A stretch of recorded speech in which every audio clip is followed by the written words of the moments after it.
abot ang ting sweldo. Excited ko kayo kuha sa ATM kay ako mo withdraw. Kwarta na galing sa pagsumad ako.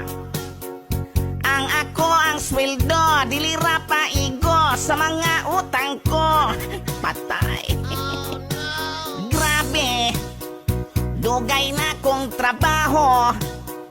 Pag abot sa sweldo, igorang mo labay sa mga palad ko. Oh yeah, nanay.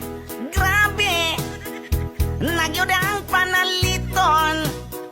Kung wakay trabaho, ang imong pamilya mapas mo in tawon.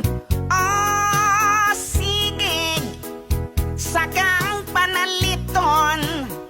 Kung doon ay mo os-os, way lain ang panty, inig kakadlawon.